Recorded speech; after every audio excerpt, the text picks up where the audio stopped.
കുറെ ശീലിച്ച ശീലങ്ങളുണ്ടാവും, വാഹനങ്ങൾ ഓടിച്ച് പഠിച്ച കാലഘട്ടം. അപ്പം എൻ്റെയൊക്കെ ചെറുപ്പത്തിൽ ഞാൻ ആദ്യമായിട്ട് 1995 ഞാനൊരു 2 വീലറിന്റെ ലൈസൻസ് എടുക്കുന്നത്. ആ ഇരുചക്ര വാഹനത്തിന്റെ ലൈസൻസ് എടുക്കാൻ വേണ്ടി ഞാൻ സ്വന്തമായിട്ട് വാഹനം, എൻ്റെ വീട്ടിൽ നിന്ന് ഒരു വണ്ടി ഉണ്ടായിരുന്നു, അത് ഞാൻ ഉപയോഗിച്ച് പഠിക്കുന്ന സാഹചര്യം ഉണ്ടായി. അത് പഠിച്ചിട്ട് ഒരു ഡ്രൈവിംഗ് ലൈസൻസിന് വേണ്ടി ഞാൻ എൻ്റെ നാട്ടിൽ തന്നെയുള്ള RTO ഓഫീസിൽ ഒരു ഏജന്റിനെ സമീപിക്കുന്നു. അതെൻ്റെ സുഹൃത്തു കൂടിയാണ്. അപ്പോൾ അദ്ദേഹത്തിനോട് പറഞ്ഞിട്ട് ഒരു ഡ്രൈവിംഗ് സ്കൂളിന്റെ പേരിൽ എൻ്റെ 2 വീലറിനുള്ള ലൈസൻസിനുള്ള അപേക്ഷ കൊടുക്കുകയാണ്. ചേവായൂർ ഗ്രൗണ്ടിൽ വെച്ചിട്ട് അതിൻ്റെ ആ ടെസ്റ്റിന് ഞാൻ പോകുന്നു. അവിടെ പോയ സമയത്ത് ഒരു ബജാജിന്റെ ഒരു സ്കൂട്ടർ സ്റ്റാർട്ടാക്കി വെച്ചതിരുന്നു. നിരവധിയായിട്ടുള്ള മോട്ടോർ വെഹിക്കിൾ ഇൻസ്പെക്ടർമാരും ആളുകളും വാഹനവുമായി ബന്ധപ്പെട്ടുള്ള മറ്റാളുകളൊക്കെ ഉണ്ട്. ആ സ്റ്റാർട്ട് ചെയ്ത സ്കൂട്ടർ ഞാൻ ഒരു റൗണ്ട് ഓടിച്ച് വന്നതോടുകൂടി ഞാൻ 2 വീലർ പാസ്സാകുകയാണ്. ശരിക്കും നമ്മൾ 2 വീലർ പാസ്സാവണമെങ്കിൽ നമ്മൾ 8 എന്നുള്ള ആ അക്ഷരം, ആ അക്കം നമ്മൾ എഴുതണം. അന്ന് അതത്ര നിർബന്ധം ഇല്ലാത്തതിന്റെ ഭാഗമായിട്ടായിരിക്കും അങ്ങനെ ഞാൻ വിചാരിക്കുന്നു.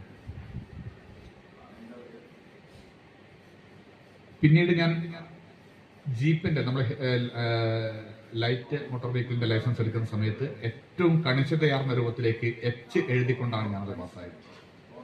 അപ്പോൾ ആ രൂപത്തിലൊക്കെ തന്നെ പഴയ തലമുറ കൃത്യമായിട്ടൊരു നല്ല രീതിയിലല്ല ഇത് പഠിച്ചതെങ്കിൽ അവരൊക്കെ തന്നെയാണ് ഇപ്പോൾ ഒരുപാട് ആളുകൾ റോഡിലൊക്കെ ഉണ്ടാവുക.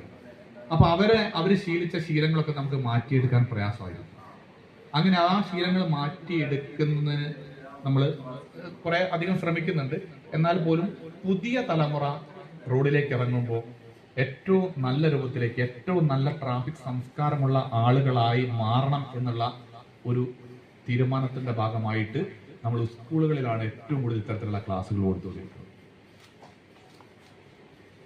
കാരണം കുട്ടികൾ നാളത്തെ തലമുറയായി റോഡിലേക്ക് ഇറങ്ങുമ്പോൾ അവര് റോഡുമായി ബന്ധപ്പെട്ടുകൊണ്ട് റോഡിൽ ഏറ്റവും നല്ല രൂപത്തിലുള്ള പെരുമാറ്റം ഉണ്ടാവണം, അതുപോലെ തന്നെ റോഡ് നിയമങ്ങളെ കുറിച്ച് ബോധവാന്മാരായിരിക്കണം എന്നുള്ളതൊക്കെ കണ്ടുകൊണ്ടാണ് നമ്മൾ ആ രൂപത്തിലെ ക്ലാസ്സുകൾ കൊടുക്കുന്നത്. അപ്പൊ നിങ്ങളൊക്കെ തന്നെ അതിന്റെ ഒരു ഭാഗവാക്കായിക്കൊണ്ട് നാളെ നിങ്ങളൊക്കെ തന്നെ ഏതെങ്കിലും സാഹചര്യത്തിൽ വീട്ടിലേക്ക് പോകുന്ന സമയത്തോ അല്ലെങ്കിൽ മറ്റു ഇടങ്ങളിലൊക്കെ പോകുന്ന സമയത്തൊക്കെ റോഡ് ഉപയോഗിക്കേണ്ടതിന്റെ, അതായത് റോഡ് എങ്ങനെ ഉപയോഗിക്കണം എന്നുള്ളതിന്റെ ഒക്കെ ഒരു രീതി നമുക്ക് കുറച്ചെങ്കിലും മനസ്സിലാക്കി വെക്കുക എന്നുള്ളതാണ് എനിക്ക് നിങ്ങളോട് സൂചിപ്പിക്കാനുള്ളത്. നമ്മളൊക്കെ സാധാരണ ഒരു ട്രാഫിക് റൂൾസ് അല്ലെങ്കിൽ റോഡ് നല്ലൊരു ട്രാഫിക് സംസ്കാരം എന്നൊക്കെ പറയുമ്പോൾ നമ്മൾ ആകെ ചിന്തിക്കുക നിയമങ്ങൾ കൃത്യമായിട്ട് അനുസരിക്കുക എന്നുള്ളത് മാത്രമാണ്. പലപ്പോഴും അങ്ങനെയാണ് നമ്മൾ ചിന്തിക്കുക. പക്ഷെ അതിനപ്പുറത്തേക്ക് റോഡിലുള്ള നമ്മളുടെ പെരുമാറ്റമാണ് ഏറ്റവും നല്ല സംസ്കാരം എന്ന് പറയുന്നത്.